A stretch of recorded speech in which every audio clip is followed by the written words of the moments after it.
Although certain characters are still mainstays, NCIS has introduced and parted ways with a large number of characters during its illustrious 22-season career. The longest-enduring main character in the series is Sean Murray's role, Timothy McGee, who has been there since season 1. Despite only appearing occasionally in the first season, he immediately won over fans, which helped McGee advance from probie to almost deputy director.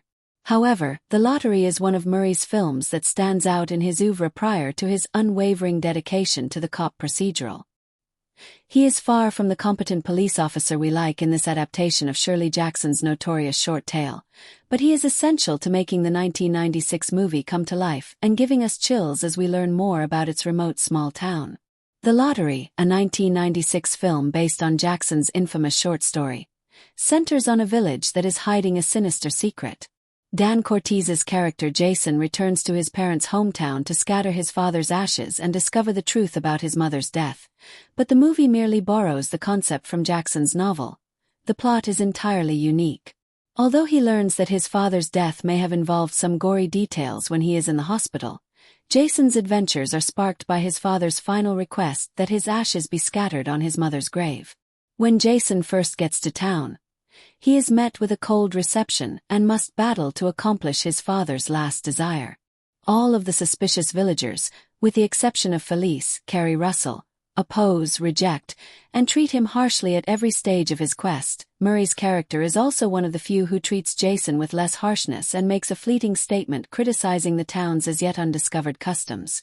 Despite having a minor part as the mechanic and gas station attendant, young Murray adds to the mystery and spooky atmosphere of the remote location, making it just as important as the town's menacing sheriff, Emmett Walsh. Even if the narrative is different, the film's tone and ambience are eerily similar to those of the original work. Similar to when you read The Lottery, the town first appears to be a remote location with people who are cut off from the outside world and, as a result, don't trust outsiders very much. Jason's demands to scatter his father's ashes on his mother's grave, for example, are flatly denied, but the Reverend seems as though he is just navigating a bunch of red tape that he doesn't want to get around for a stranger. Even if their actions are a little strange and unsettling, they just like to remain to themselves, so it's not inherently abnormal. The sense that something is gravely wrong in this village, however, intensifies as the movie goes on, and the suspense builds.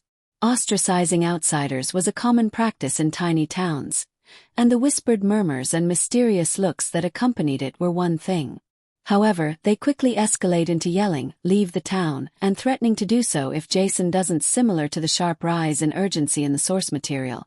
We are both perplexed and alarmed by the townspeople's collective escalation. The dichotomy of good and evil is reversed in Jackson's The Lottery, since the town's sinister ritual appears to be motivated by an outside power, making us wonder if the residents are indeed bad, particularly in light of their responses to the event. The film explores similar topics in a more spooky way with the addition of a stranger entering the area. The story is infused with psychological manipulation and suffering, as seen by the locals stealing Jason's mother's ashes or blowing up his automobile.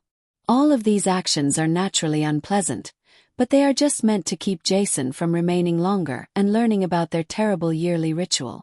It is like a terrifying demonstration of mass paranoia, as if we see the town as blatantly incorrect, and since we are coming from Jason's point of view, they genuinely think it is necessary for survival, echoing the same undercurrents of wondering who is at fault. They obviously don't enjoy what they are doing but rather view it as a serious need. This movie depicts the eerie feeling that The Lottery has always sparked a morally troubling rabbit hole, leaving us in awe at the conflicting cruelty of it all.